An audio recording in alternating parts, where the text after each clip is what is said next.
Prenez place, je vous en prie. Je vous salue tous au nom puissant de Christ et je suis.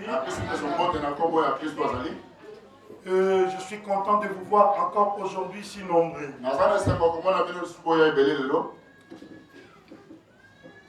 Car chaque jour suffit sa peine.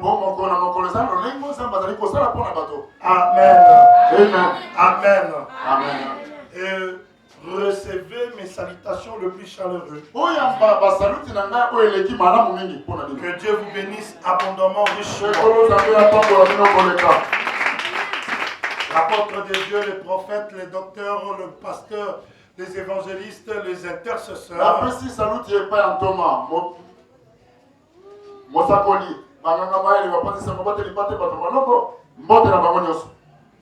Amen. Ainsi que tous ceux qui sont ici comme étant serviteurs de Dieu. Même vous sur l'avenir, vous qui n'êtes pas venus ici, je vous salue aussi. Parce que ma voix, la voix de Dieu est en train de retentir à vos oreilles là où vous êtes. Amen. Nous sommes aujourd'hui mercredi, le 26 février.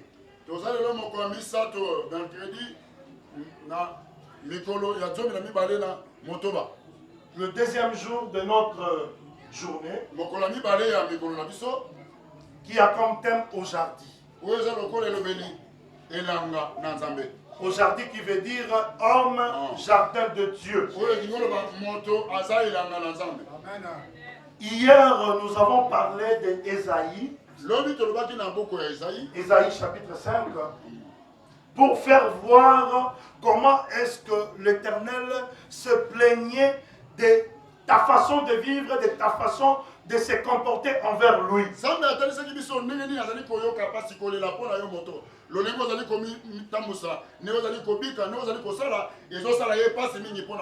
Dieu nous a créés pour que nous puissions lui rendre gloire, l'adorer, le louer, le glorifier, pour qu'à chaque fois qu'il vient chez nous, qu'il puisse trouver des fruits auxquels il peut goûter, il peut manger.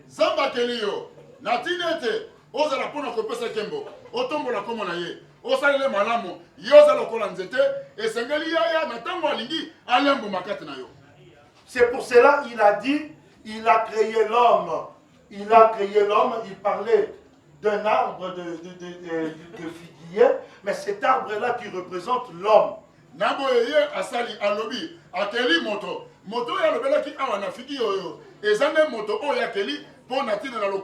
Dieu est en train de parler d'un arbre qui prend la place de l'homme. Il a planté l'arbre, il a mis de fumier, il a clôturé tout autour de cet arbre-là, afin que le mal ne puisse pas atteindre cet arbre. Quand je parle de l'arbre, ce n'est pas l'arbre, mais c'est toi. Dieu a mis des garde-fous pour que toi tu puisses vivre longtemps, pour que tu puisses vivre les délices sur cette terre.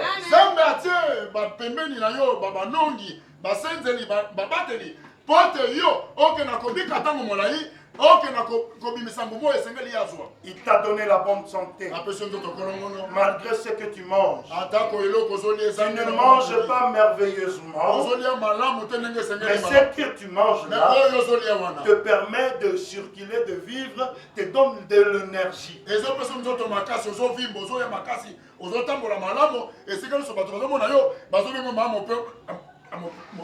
Ma soeur, mon frère, toi qui es venu, laisse-moi te dire ceci. Sais-tu, en Europe là-bas, à cause de la malaria, il y a des gens qui décèdent.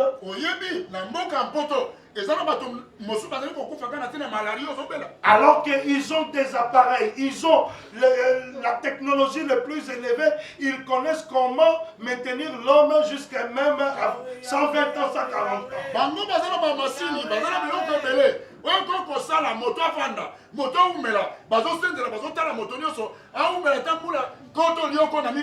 Mais moi et toi, nous qui dormons avec les moustiques, nous qui respirons la typhoïde, mais Dieu par sa compassion nous garde. Vous voyez nos mamans atteindre 60, 70, 80 ans.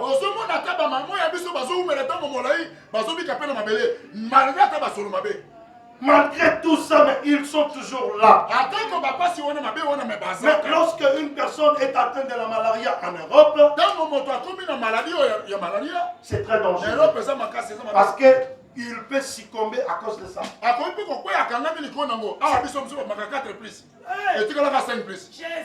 Alléluia. Mais toi, Dieu te garde en vie. Pourquoi il te garde en vie? Il veut que tu puisses changer. Il veut que tu puisses être transformé. Il veut que tu puisses sortir du ténèbre et que tu puisses venir dans la lumière. Et il se dit, regarde, j'ai tout fait pour ce figuier. Je lui ai laissé le temps de m'adorer. Mais il ne m'adore pas. À l'heure de la prière, il est au coin en train de regarder le match. Il est en train de regarder le match. Il est dans les discussions. Il préfère aller crier là-bas au lieu de venir crier vers l'Éternel. Alléluia.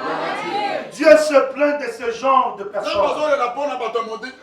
C'est alors hier il a dit, ce genre de personnes, j'ôterai la clôture que je vis. Pour que tout le mal que le monde lui fait puisse lui arriver. Alléluia. Ne te laisse pas arriver jusqu'à ces moments-là,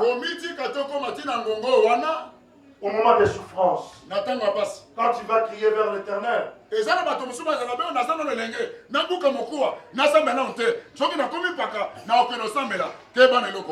tu connais l'histoire de pauvre Lazare et l'homme riche. L'homme riche croyait que parce qu'il avait tout, qu'il allait même acheter la vie éternelle.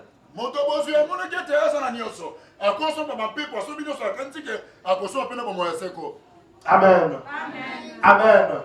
Alléluia. Ici, aujourd'hui, nous parlons d'un arbre qui a été planté en cours de route. Jésus-Christ est marché. Écoutez, je vais vous faire une différence. Jésus-Christ, dans le désert, car il est allé gêner, il a fait 40 jours, 40 nuits, sans rien manger, sans rien boire. Amen. Mais cette histoire que nous venons de lire, Jésus-Christ passait, il avait faim, alors que hier il avait mangé. Amen. Hier il avait mangé. Mais il se trouve qu'il veut partir encore en Jérusalem. Il avait faim. Il regarde de loin. Il voit un arbre. Un arbre qui avait de feuilles vertes.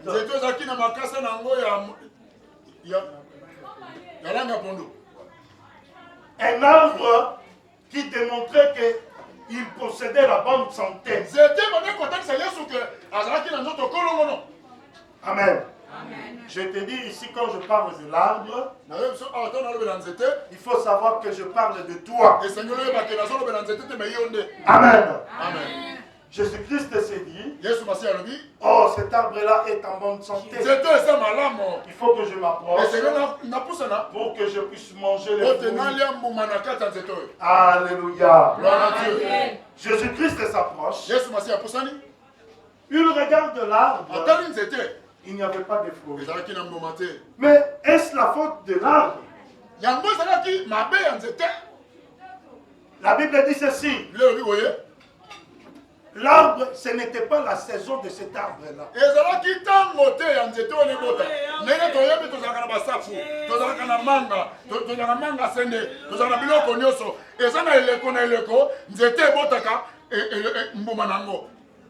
Amen.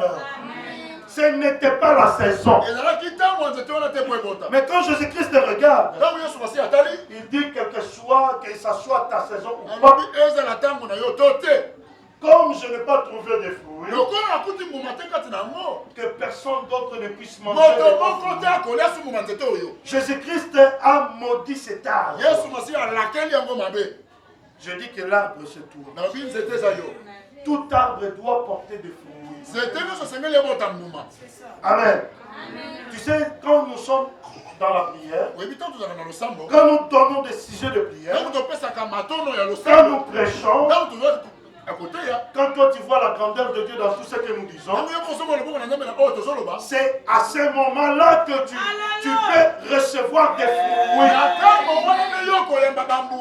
Tu sais, quand tu dis Amen, tu suscites des fruits. Mais quels sont ces fruits-là? Amen. Nous avons 3 jours de prière par semaine. Le soir. Et chaque matin, il y a aussi la prière. Il y a des moments ici. Quand tu travailles, tu écoutes un cantique qui monte.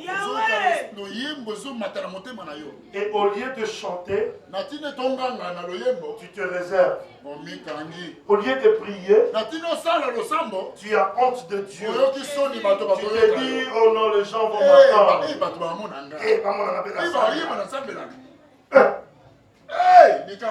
Amen. Il y a d'autres moments. Quand il balaye la maison, il ne peut pas faire un pas sans chanter. Il peut tenir son balai.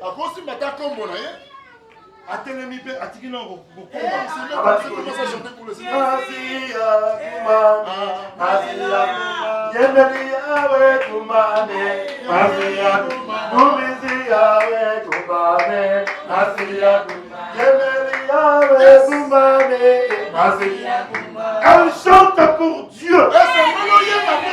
Parce que cette cantique est montée. Pourquoi? Parce qu'il avait écouté la parole. Et il n'a pas honte de Dieu. Et Jésus-Christ, il nous avait promis. Il avait dit, je reviendrai. Mais le jour où je reviendrai, personne ne le saurait. Même moi qui vous parle, je ne connais pas les jours. Mais seul le Père qui connaît les jours. Je reviendrai comme un voleur. Qui sait le jour où on va le voler? Qui sait? Alléluia. Jésus-Christ reviendra comme ça. C'est comme ça aussi il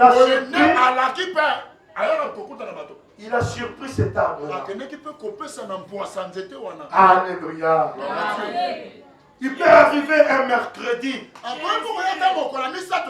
Toi, tu es dans ton travail, dans ton petit commerce. Tu sens l'adoration monter. Au grand marché. Là où tu vends. Mais tu commences à te retenir. Mais c'est Jésus qui est venu pour manger. Il est venu pour manger l'adoration. Parce que l'adoration, c'est le fruit de tout ce que tu as appris. Alléluia. Amen. Il y a le livre de Galates 5. Galates 5, verset 22. Amen. Je lis au nom puissant de Jésus.